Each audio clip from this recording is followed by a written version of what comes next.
Hey guys, this is just going to be a quick review over watering. Feel y'all's frustrations about water running out too fast or whether this pocket's dry or whatever. So I thought we would do a quick reminder about the basics. So there is no one size fits all.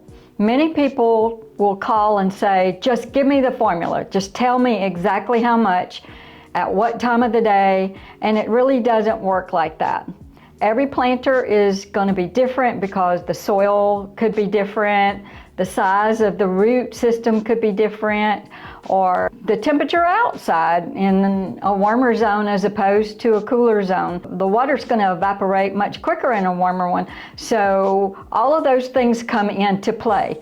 But there are ways for you to know when you need to water. An ever-changing scenario in your planter as plants are growing and seasons are changing. It is a fluid process, no pun intended. So you have to check on the soil daily and check your plants daily.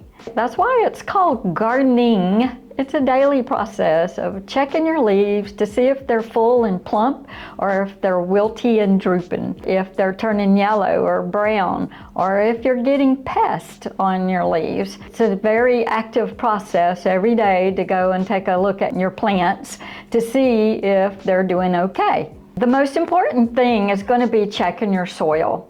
I don't think anything replaces the finger stick.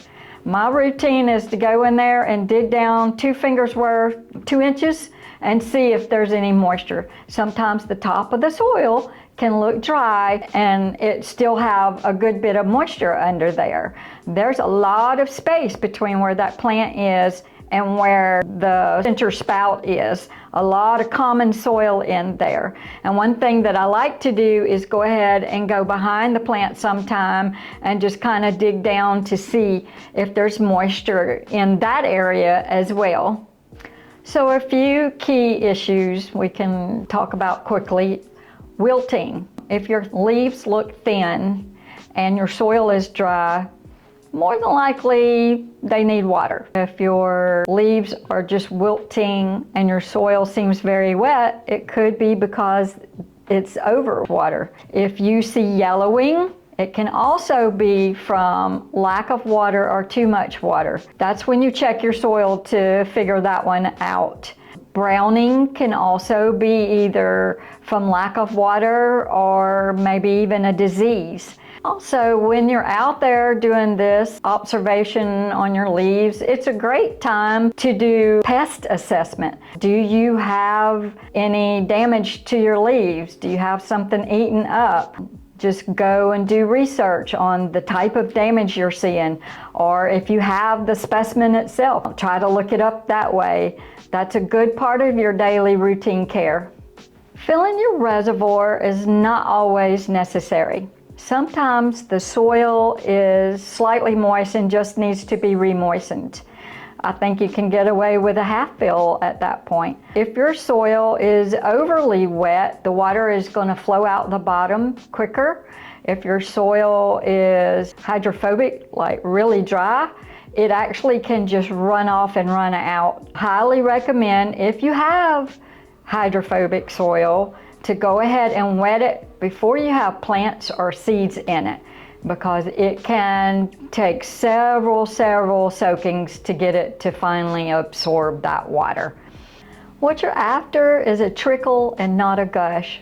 Once you see the water coming out of the bottom, that means the water has made it from the reservoir to the bottom of the planter. And I will say this, our system works on a quick fill, but then a slow drip once it gets into the gray disc.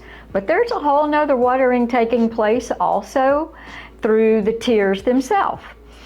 All the residual water is going to drain to the bottom and drip out of the tier to the tier below and to the tier below.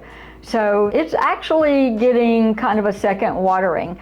The roots are going to go towards that water, no matter what. They are going to find the water. Even if it's all the way towards the center spout, the roots will grow towards that. Gardeners will ask me, I have a dry pocket on one side and it's wet on the other.